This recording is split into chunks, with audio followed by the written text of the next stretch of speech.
이 시간은 민수기 강의 27번째 시간입니다. 오늘은 부정한 죄인을 긍휼히 여기시는 여호와라는 제목으로 하나님의 말씀을 증거하겠습니다.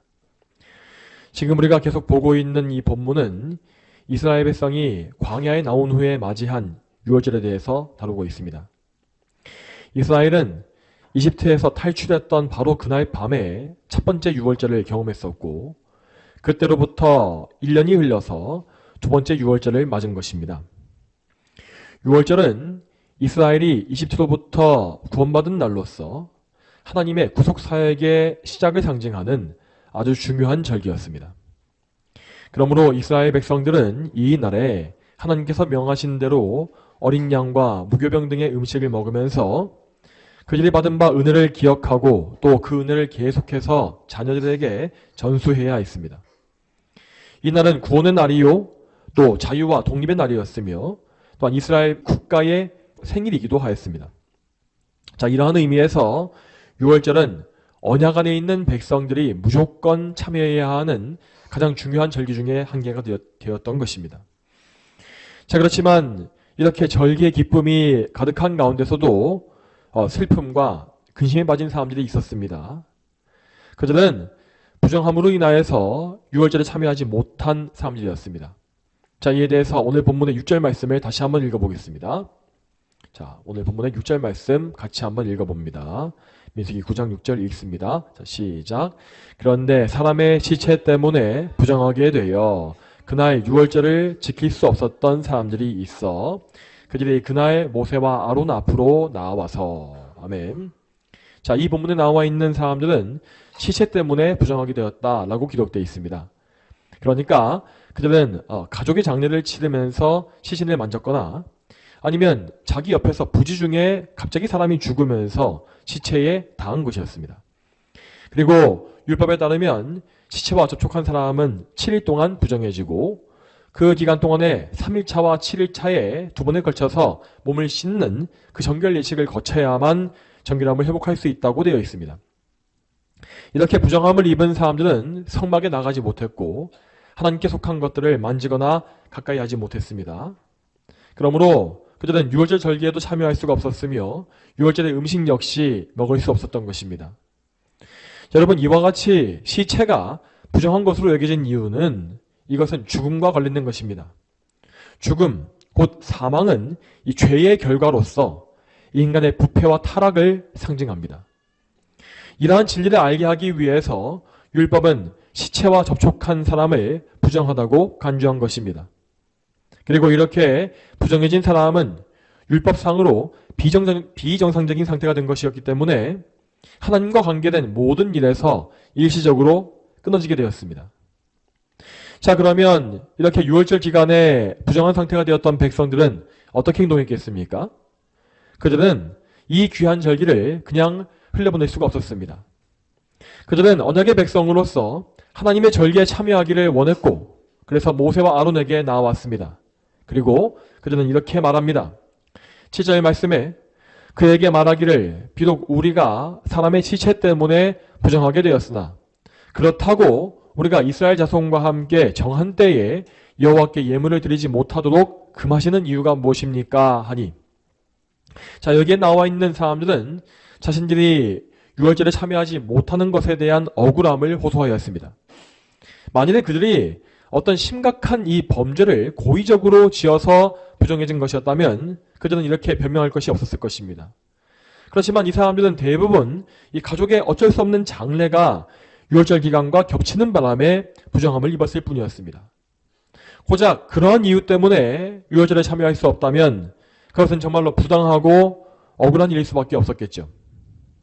자, 여기에서 우리는 지금 이 말씀 당시에 이스라엘 백성들이 품고 있었던 영적인 열심에 대해서 생각해 봐야 합니다. 백성들은 이때에 성막이 완공되면서 하나님을 향한 열심이 정말 뜨거워진 상태였습니다. 그들은 그 성막을 짓는 데 필요한 모든 재료들을, 그 보화들을 기꺼이 바쳤었고 성막에 나타난 하나님의 임재를 똑똑히 목격했습니다. 자, 그러한 가운데에서 백성들은 하나님을 예배하고자 하는 열망이 정말 그 마음속에 넘치게 되었던 것입니다. 그렇기 때문에 그들은 유월절 절기를 쉽게 포기할 수 없었습니다. 어차피 유월절은 내년도에 또 올 텐데 이번에는 어쩔 수 없지 라고 생각하지 않은 것입니다. 그래서 그들은 모세와 아론을 통하여서 하나님께 탄원을 올렸고 그 응답을 구한 것입니다. 여러분, 여기에 나와 있는 백성들의 모습에서 우리는 예배에 대한 열심, 우리의 사모함이 어떠해야 하는지를 배워야 할 것입니다. 오늘 말씀에 나와 있는 이 백성들은 유월절을 못 지킬 만한 정당한 핑계가 분명히 있었습니다. 하지만 그럼에도 불구하고 하나님을 예배하려는 열심을 그들은 품어서 하나님께 간구한 것입니다. 그들은 하나님의 절기에 꼭 참여하고 싶었고 하나님께 예물을 드리고 싶었으며 하나님의 백성과 함께하고 싶었기 때문에 이렇게 모세에게 나와서 도움을 청한 것이죠. 자, 여러분, 그렇다면 우리는 어떻게 했습니까? 우리에게는 과연 이렇게 하나님께 드리는 예배를 중요하게 여기고 지키려고 하는 마음이 있습니까? 매주 항상 돌아오는 예배를 그것이 매주 돌아옴에도 불구하고 소중하게 여기고 어떻게든 하나님을 더 예배하고 가까이 모시고 싶어서 애를 태우는 그런 마음이 있는가 하는 것입니다. 여러분, 아마 우리에게는 분명히 작게나마 예배를 소홀히 하거나 그저 습관적으로 예배하는 그런 태도가 있을 것입니다. 또한 매주 예배가 돌아오는 것을 당연하게 여기고 오늘 예배하지 못하더라도 혹은 예배에 집중하지 못했더라도 다음 주에 집중하면 된다라는 식으로 생각하는 경우가 있을 것입니다. 사실 이렇게 불경한 태도는 이 한국 교회 안에 너무나 흔하게 퍼져 있기 때문에 거의 이것은 죄라고 여기지도 않을 만큼 심각한 상황이 되어버렸습니다. 오늘날 많은 교인들은 주일날에 오전 예배를 미리 들여놓고 나머지 주일 시간을 오락과 여행을 위해서 사용하는 경우가 많지 않습니까? 또한 거의 대부분의 교인들은 주일을 성수한다, 거룩하게 지킨다라는 개념 자체를 완전히 저버렸습니다. 주일을 거룩한 날이요, 기쁜 날이라 여기면서 하나님을 위해서 다 쓰겠다라고 하는 생각이 아예 없어진 것입니다. 당연히 이런 분위기 속에서는 예배를 거룩하고 온전히 바치겠다라고 하는 마음 역시 생겨날 수가 없겠죠. 그렇지만 예배를 이렇게 가볍게 여기는 사람은 하나님이 주시는 은혜를 절대 받을 수 없습니다. 우리 예수님은 분명히 말씀하시기를 우리가 마음과 목숨과 뜻을 다하여서 하나님을 사랑해야 한다라고 하신 바 있습니다. 자, 우리의 예배는 바로 그러한 마음과 사랑을 다해서 바쳐야 하는 것입니다. 우리는 하나님을 예배하기 위하여서 구원받은 존재이고 그래서 예배는 우리 삶의 중심이고 우리의 생명입니다. 그런데도 우리가 만일 이 예배에 대해서 전혀 사모하는 마음이 없고 열심도 없으며 또한 여러 가지 핑계를 들면서 빠지려고 한다면 우리의 예배는 하나님께서 보시기에 이미 예배가 아닌 것입니다. 그런 예배는 그저 형식적인 종교 행사에 불과하며 오히려 하나님께서 역겨워하시는 죄악이 될 뿐입니다. 그러므로 우리 모두는 속히 우리의 예배를 개혁해야 하고 좀 더 나은 예배를 위해서 매일마다 은혜를 간구해야 합니다. 오늘 말씀에서 이스라엘 백성들이 보여주었던 이 예배에 대한 열심을 상고해 보시고 여러분에게 우리에게 과연 이러한 열심이 있는지를 회개하며 생각해 보시기를 간절히 바랍니다. 다음으로 8절 말씀을 같이 보시겠습니다. 오늘 본문의 8절 말씀 같이 한번 읽어봅니다. 읽겠습니다. 자, 시작. 모세가 그들에게 말하였다. 너희는 기다려라. 여호와께서 너희에게 어떻게 명령하시는지 내가 들을 것이다. 아멘. 여기에서 모세는 백성들의 질문에 바로 답하지 아니하고 하나님의 명령을 여쭈어보겠다고 말하였습니다. 자, 그에게는 항상 정말 많은 업무가 쌓여 있었습니다. 하지만 그는 그렇다고 해서 이 질문에 대해서 조급하게 답하지 아니하였고 하나님의 뜻을 기다린 것입니다. 여러분, 여기에서 우리는 하나님의 뜻에 온전히 자신을 맞추는 순종의 자세를 발견할 수 있습니다. 만약에 여기에서 모세가 하나님의 뜻과 계시에 대해서 관심이 없었다고 한다면 어떻게 되었겠습니까?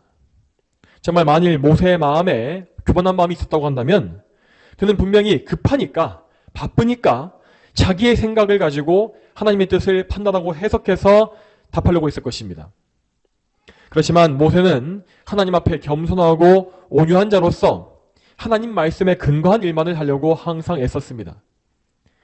특히 지금 이 말씀에서 제기된 문제에 대해서는 하나님의 계시가 아직 없었기 때문에 그는 그 근거가 되는 말씀을 구하기 위해서, 계시를 받기 위해서 하나님께 갔던 것입니다. 자, 여러분, 우리는 반드시 이 모세가 보여준 자세를 가져야 합니다. 모세가 그랬던 것과 같이 하나님의 말씀인 성경, 이 계시인 성경을 우리의 절대적인 기준으로 삼고서 성경을 기준으로 하여 모든 일들을 다 판단하는 그런 분별력을 갖춰야 하는 것입니다. 그래서 우리는 이 성경을 평생에 걸쳐 연구하고 성경을 깊이 풍성히 아는 지식을 얻어가야 하는 것이죠. 그리고 더 나아가서 우리는 이 성경을 해석하는 방법이 있어서도 교회 안에 있는 단 한 개의 표준을 따라가야 합니다. 그 표준이라고 하는 것은 정통 개신교회가 확립해 놓은 교리의 표준을 의미합니다. 현재 우리가 물려받은 바 종교개혁의 유산과 개혁파 교리의 표준은 결코 인간이 마음대로 만든 기준이 아닙니다. 이 표준은 모두 사도들 시대에서부터 시작하여서 교회가 성령님의 인도하심 가운데의 역사 속에서 검증하고 확증한 표준입니다. 그러므로 우리는 성경을 항상 성경 말씀을 지식의 중심으로 삼는 가운데에서 거기에 이 교리의 체계를 배워나가면서 성경적인 전체의 체계를 세워나가야 하는 것입니다. 웨스트민스터 대소요리문답과 웨스트민스터 신앙고백, 그리고 할데베르크 요리문답 등이 바로 대표적인 개혁교회의 교리 표준입니다. 또한 요즘 우리가 보고 있는 도르트 신경 역시 바로 교회의 표준적인 신조 중에 하나라고 할 수 있습니다. 자, 여러분, 그런데 만일 우리가 이렇게 하나님의 말씀과 그 올바른 해석에 관심을 두지 않는다면 어떻게 되겠습니까? 자, 그렇게 되면 우리의 이 지식 체계에는 곳곳에 구멍이 숭숭 뚫릴 것입니다. 그리고 우리는 그 허술한 빈 공간을 말씀과 말씀의 바른 해석으로 채우지 아니하고 나 자신의 자의적인 해석을 거기에 채울 것입니다. 여러분, 우리는 이러한 내 마음대로의 이 자의적인 해석을 정말 조심해야 합니다. 지금 현재 우리가 살고 있는 이 세상은 하나님의 절대적인 단 한 개의 진리를 부정해버리고 각 사람의 자유로운 해석과 의견을 무한히 높여주고 있습니다. 그리고 현대교회 역시 그러한 포스트 모더니즘 문화의 영향을 깊이 받고 있기 때문에 정통신학과 교리의 표준을 무시해버리고 각 교인들이 마음대로 자기의 뜻과 자기의 상황에 맞게 성경을 마음대로 해석하게끔 방치하고 있는 것입니다. 자, 우리 역시 그런 영향을 다 받고 있었기 때문에 내 마음대로 성경을 해석하고자 하는 유혹에 빠지기가 쉽습니다. 내 상황에, 내 삶에 마음대로 성경 말씀을 끼워 넣거나 아니면 내가 구원해낸 논리를 가지고서 말씀과 하나님을 분석해버리는 그런 행동을 할 수밖에 없다는 것입니다. 여러분, 하지만 이러한 행동은 이제까지 저 세속의 철학자들이 수도 없이 해왔던 오류일 뿐입니다. 우리가 먼저 해야 할 것, 가장 먼저 해야 할 일은 나만의 사고방식을 세우는 것이 아닙니다. 우리는 우선적으로 성경과 바른 교리 앞에 나 자신을 복종시키는 일을 먼저 해야 합니다. 우리 선조들이 세워왔던 올바른 성경 해석을 배우고 그리고 그 해석 앞에서 무릎을 꿇고서 나의 잘못된 생각을 규정하며 회개하는 그러한 노력이 반드시 있어야 한다는 것입니다. 그렇게 하지 않으면 우리는 계속해서 성경에 모순되고 충돌되는 주장을 함으로써 하나님을 대적하게 되는 아주 심각한 죄에 빠질 수밖에 없습니다. 그러므로 다시 말씀드리지만 우리는 평생에 성경을 연구할 뿐만 아니라 교회사의 유산인 정통교리와 신학을 연구해 나가야 합니다. 여러분, 이러한 연구의 활동과 노력은 결코 우리의 지식을 자랑하기 위한 것이 아닙니다. 우리는 우리의 모든 사고와 우리의 판단과 우리의 삶을 성경 중심으로 세우고 성경의 지배를 받기 위해서 이 성경과 교리의 지식을 배워가야 한다는 것입니다. 또한 우리는 하나님을 믿고 섬길 그때에도 좀 더 정확히, 좀 더 오류 없이, 그리고 풍성하게 섬기기 위해서 이 지식이 반드시 필요합니다. 자, 계속해서 이어서 오늘 본문 말씀을 보겠습니다. 오늘 본문의 9절부터 12절까지 말씀을 같이 한번 읽어보겠습니다. 민수기 9장 9절부터 12절까지 말씀, 같이 한번 읽습니다. 자, 읽겠습니다. 시작. 여호와께서 모세에게 말씀하셨다. 너는 이스라엘 자손에게 말하여라. 너희나 너희 후손 가운데 누구라도 시체 때문에 부정하게 되었거나 먼 길을 여행하는 중이라 할지라도 그는 여호와의 유월절을 지켜야 한다. 둘째 달 14일 해질 때에 유월절을 지켜 누룩 넣지 않은 빵과 쓴 나물을 먹되 그 중에 아무것도 아침까지 남겨두지 말고 뼈를 부러뜨리지 말며 유월절의 모든 규례에 따라 지켜라. 아멘.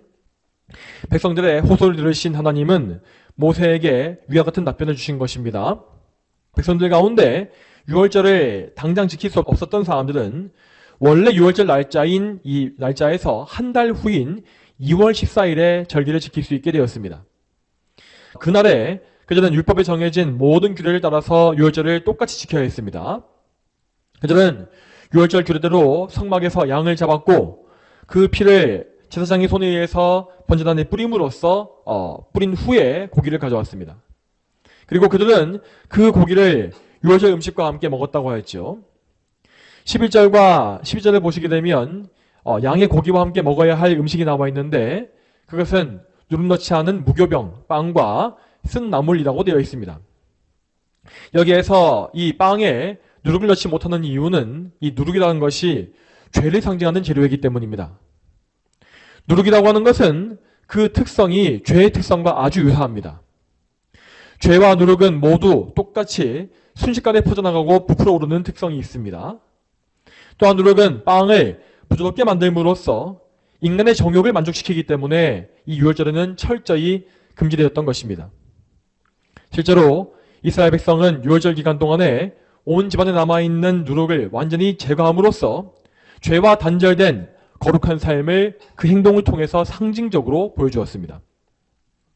또 다음으로 나와 있는 쓴 나물이라고 하는 것은 이스라엘 백성들이 이집트에서 당했던 쓴 고난을 상징합니다. 이스라엘 백성들은 이집트에 사는 동안에 이집트 백성의 압제를 받으면서 파라오의 노예가 되었습니다.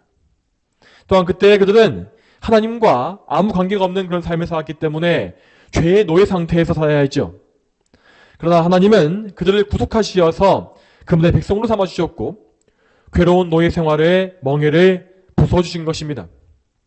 그러므로 이스라엘은 쓴 나물을 먹을 때에 과거 그들이 얼마나 비참한 노예 생활을 했었는지를 기억하고 하나님께 감사하는 마음을 가져야 했습니다. 그리고 세 번째 유월절 음식인 어린 양은 하나님의 구원하심에 대한 상징이었습니다.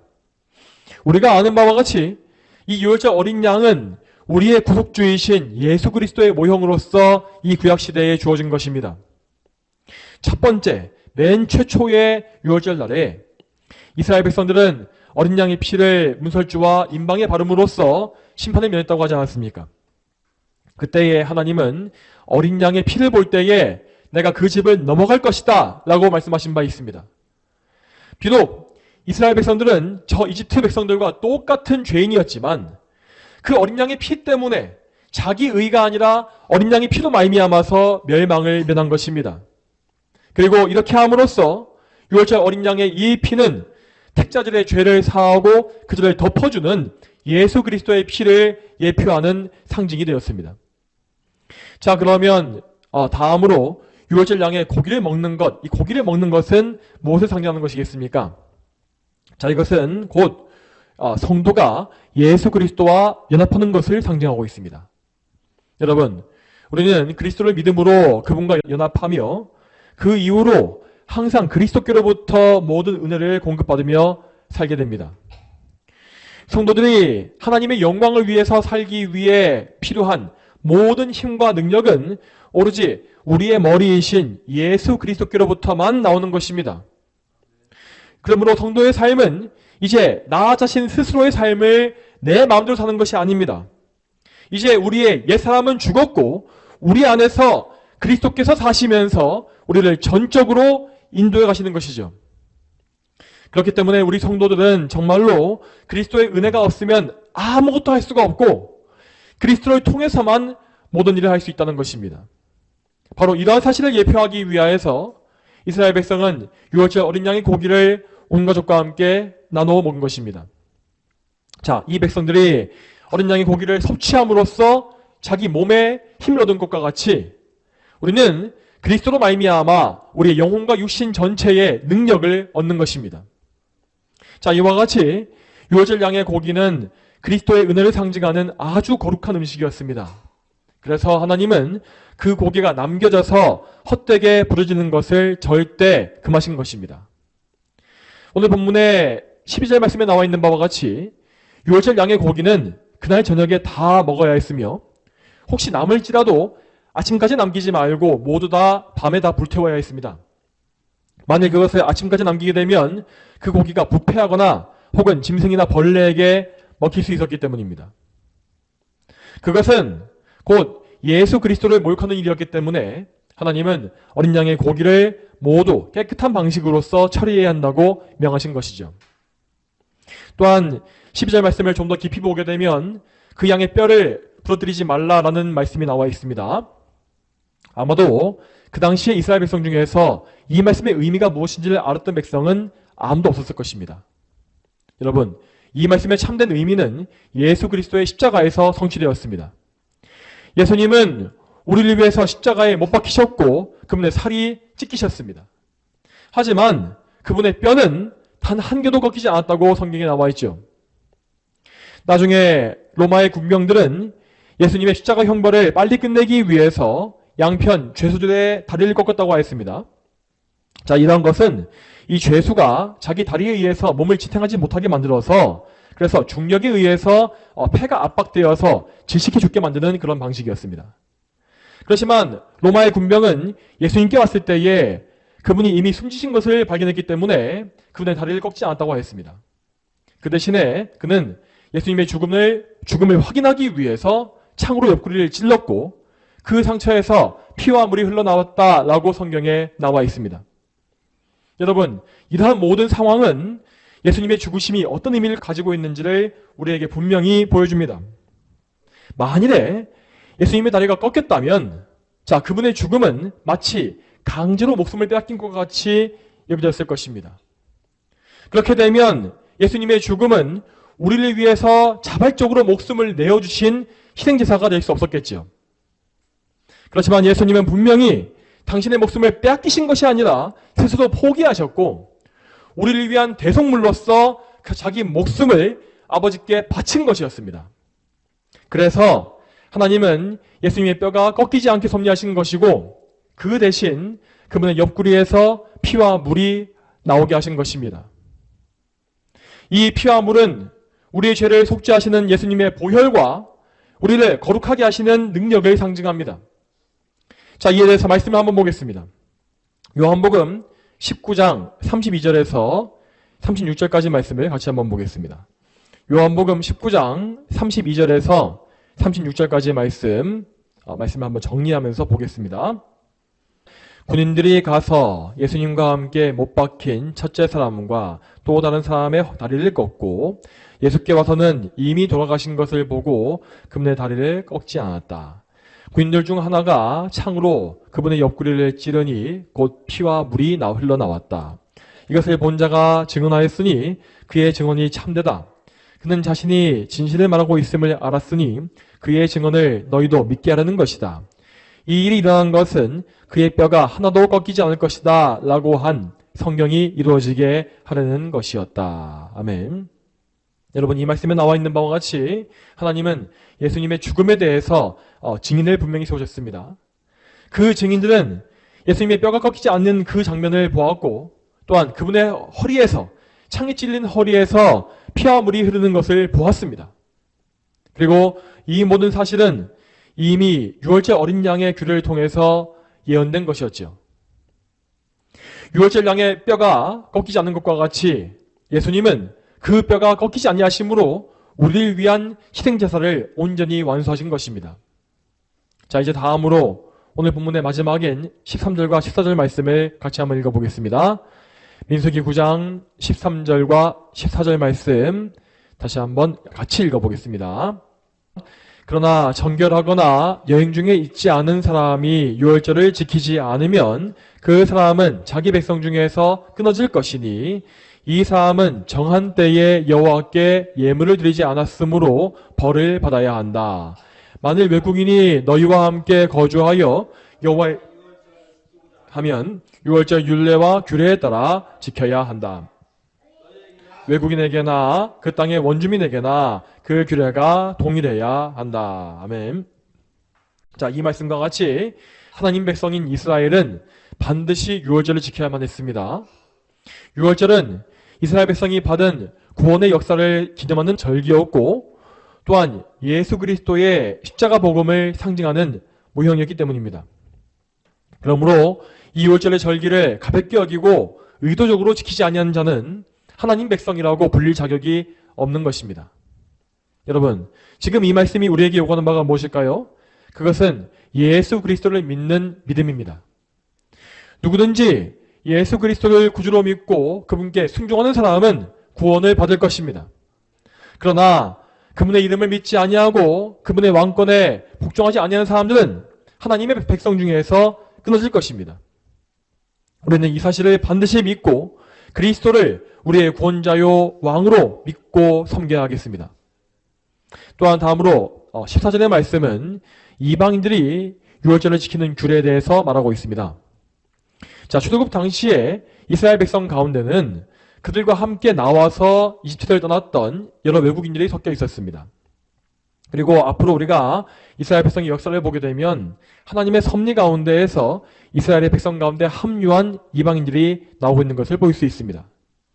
자, 구약 시대는 아직 그리스도의 복음의 빛이 밝히 비춰지지 않았던 시대였기 때문에 이방인들이 하나님께 나오는 것에는 많은 제약이 있었습니다.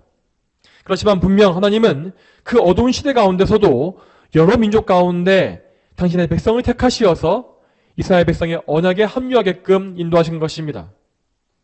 그 백성들은 할례를 통하여서 언약에 참여하였고 그 이후로 하나님의 율법대로 모든 절기에 동참했습니다. 특히 예수 그리스도의 십자가 사건을 예표하는 유월절에 대해서 그들은 이스라엘 백성과 아무런 차별이 없이 어린 양에 함께 참여하는 은혜를 누린 것입니다. 여러분, 이러한 말씀을 통하여서 하나님은 신약시대의 영광을 미리 보여주셨습니다. 여러분, 그럼에도 불구하고 구약시대의 언약에는 분명히 혈통과 민족의 차별이 존재했습니다.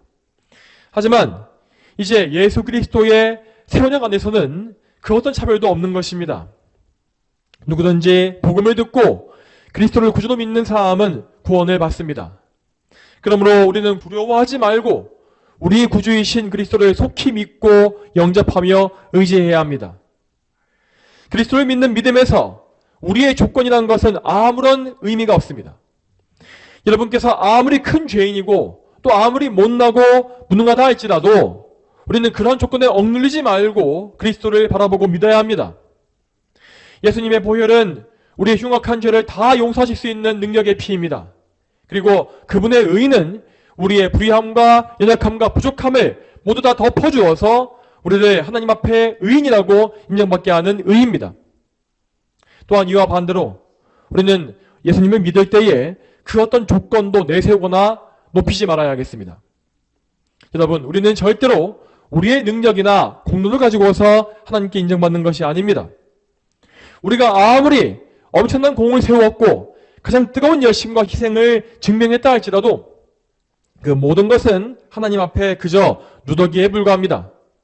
하나님께서 인정하시는 의, 하나님께서 의롭다 말씀하시는 의는 오직 예수 그리스도께서 이루신 하나의 의밖에 없습니다. 그러므로 우리는 우리의 공로와 자기 의와 내가 생각하고 있는 나의 조건과 장점과 배경과 노력 등을 다 내어버리고 오직 그리스도의 의만 의지하여서 하나님께 나아가야 합니다. 자, 그러면 이제 마지막으로 오늘 말씀에서 가장 중요한 핵심을 좀 더 구체적으로 적용해 보겠습니다. 오늘 본 말씀에는 시체로 인하여서 부정하게 된 백성들의 이야기가 나와 있었습니다. 여기서 나와 있는 부정함이라는 것을 오늘날에 적용해 보자면 이것은 분명히 사람이 죄를 지은 상태를 상징하는 것입니다. 지금 우리에게는 율법적으로 부정해진다라고 하는 개념이 없습니다. 예수님께서 이미 율법을 다 성취하셨기 때문에 의식법이나 정결법 등의 이런 법들은 다 이미 완성되고 없어진 것입니다. 이처럼 우리는 의식법상의 부정함을 더 이상 신경 쓸 필요가 없게 되었습니다. 그래서 사도 바울은 말하기를 우상에 바쳤던 음식이 우리를 더럽힐 수 없다라고 했던 것입니다. 여러분, 그렇지만 우리는 내적인 부정함, 영적인 부정함에 대해서는 항상 주의해야 합니다. 이 내적인 부정함이라는 것은 곧 우리의 죄를 의미합니다. 죄는 우리를 영적으로 더럽혀서 하나님과의 관계를 파괴합니다. 구약시대의 백성들이 부정함을 입었을 때에 하나님께 나아가지 못했던 것과 같이 우리는 죄로 더러워졌을 때에 하나님 앞에 나아가지 못하는 것입니다. 하지만 여러분, 우리는 여기에서 이 죄가 무엇인지를 분명히 알아야겠습니다. 자, 한번 예를 들어 보겠습니다. 자, 예를 들어서 여러분께서 이 주일간의 삶을 정말 완벽하게 별로 큰 죄를 짓지 않고 살았다고 한번 가정해 보십시오. 그러면 여러분은 10중 8구 그 사실에 고무되어서 기분 좋게 주일을 맞이할 것입니다. 하나님, 저는 지난 한 주간 거룩한 삶을 살았고 하나님을 기쁘시게 했습니다. 그러므로 저희 순종을 기쁘게 받으시고 저희 예배를 받아주십시오 라고 하겠죠. 하지만 여러분, 이러한 것은 절대 하나님이 기뻐하시는 믿음이 아닙니다. 여러분, 한번 잘 생각해 보시기 바랍니다. 여러분께서 정말 최선을 다해서 죄를 안 지으면 정말 여러분은 죄가 없고 이런 상태가 될 수 있습니까? 그렇지 않습니다. 설령 우리가 고의적으로 죄를 짓지 아니하고 잘 그것을 이겼다 할지라도 우리는 항상 그럼에도 불구하고 하나님 앞에 죄로 오염되어진 부정한 상태에 있는 것입니다. 자, 왜냐하면 우리는 항상 하나님 앞에 불완전하고 숨쉬듯이 죄를 짓는 존재이기 때문입니다. 여러분, 죄라고 하는 것은 단지 계명 자체를 고의적으로 어기는 것만 의미하지 아니하고 하나님의 기준에 맞추지 못하는 것도 다 포함되어 있는 것입니다. 그렇기 때문에 지금 이렇게 예배를 드리고 있는 이 순간에도 우리는 하나님을 완벽하게 예배하지 못함으로 인하여서 늘 계속해서 죄를 지으며 죄 가운데 있는 것입니다. 자, 이처럼 우리 모두는 죄를 안 지을래야 안 지을 수가 없는 연약한 죄인에 불과합니다. 그렇다면 여러분, 우리는 그렇다면 아예 하나님께 나아갈 수 없는 것이겠습니까? 여러분, 하나님께 나아가기 위해서 우리는 참된 믿음을 가지고 우리의 죄를 올바르게 취급해야 합니다. 내가 죄를 지었든지 죄가 내가 없다고 생각하든지 그런 것과 관계가 없이 우리는 죄에 대한 올바른 생각과 참된 믿음을 가지고서 하나님께 나아간다는 것입니다. 만일 여러분께서 여러분의 죄를 무겁게 여기지 아니하고 또 인식하지 아니하고 회개를 게을리하며 계속 경솔하고 어리석게 산다면 여러분은 결단코 하나님과 올바른 관계를 맺을 수 없습니다. 그러면 여러분은 하나님 앞에 나와서 예배하는 것 역시 막힐 것입니다. 회개하지 않고 죄를 가볍게 여기는 사람들은 예배 자리에 나올지라도 그것은 그저 몸만 와 있는 것입니다. 그는 그때에도 하나님께서 받으시는 바 영적인 예배는 전혀 하지 못하고 있는 것이죠. 그러므로 우리 모두는 하나님 앞에서 나의 이 죄인됨과 모든 죄를 슬퍼하고 미워하며 나의 무력함을 인정하면서 예수 그리스도의 공로에만 의지해야 합니다. 특히 예배에 나올 때에 나 자신이 얼마나 예배에 합당치 않는지를 고백하고 오로지 예수님을 통해서 나를 받아주시기를 간청해야 하는 것입니다. 이러한 성도의 마음과 성도의 상태를 가리켜서 성경은 상한 심령이라고 부릅니다. 이에 대해서 성경의 가르침을 찾아보겠습니다. 시편 51편 16절과 17절 말씀을 같이 한번 보겠습니다. 시편 51편 16절과 17절 말씀을 같이 한번 읽어봅니다. 주께서는 제사를 기뻐하지 않으시니 그렇지 않으면 내가 드렸을 것입니다. 주께서는 번제를 기뻐하지 않으실 것입니다. 하나님께서 원하시는 제사는 상한 심령이니 하나님은 상하고 통회하는 마음을 멸시하지 아니하십니다. 아멘. 여러분, 우리는 반드시 이 말씀에 나와 있는 바 상하고 통회하는 심령, 이것을 소유해야 합니다. 물론 우리는 항상 그리스도 안에서 안식하며 기뻐해야 합니다. 하지만 그 동시에 우리는 여전히 남아있는 우리의 죄성과 부단히 싸워나가야 합니다. 이 싸움 가운데에서 우리는 항상 나 자신의 연약함과 부패성을 아파해야 하고, 그래서 그리스도만 간절히 의지하면서 회개의 삶을 살아가야 하는 것입니다. 바로 이러한 삶의 자세와 태도가 이 여기 나와 있는 상한 심령인 것입니다. 이와 같이 상한 심령을 가지고서 그리스도께 의지하는 사람들은 항상 하나님의 긍휼하심을 입을 것입니다. 물론 그럼에도 불구하고 그들 역시 연약하기 때문에 죄를 지을 것입니다. 하지만 하나님은 그들을 항상 자녀로 대하시면서 교훈과 훈계로 인도해 주시는 것입니다. 여러분, 우리에게는 언제나 이 은혜가 반드시 필요합니다. 하나님께서 우리를 자녀로 대해 주시고 긍휼과 사랑을 부어주시는 이런 은혜가 우리에게 항상 있어야 하고 이런 은혜 가운데 우리는 거해야 하는 것입니다. 날마다 이 풍성한 긍휼을 얻기 위해서 하나님과 올바른 관계를 맺기 위해서 매일 매순간 그리스도께 의지하시기 바랍니다.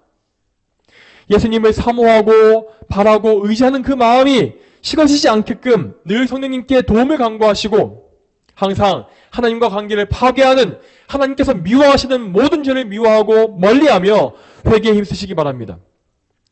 저와 여러분 모두가 오늘 이 말씀과 같이 예수님을 통하여서 하나님께 나아가며 성령께 붙잡히는 그런 거룩한 삶을 살게 되기를 주님의 이름으로 축복합니다.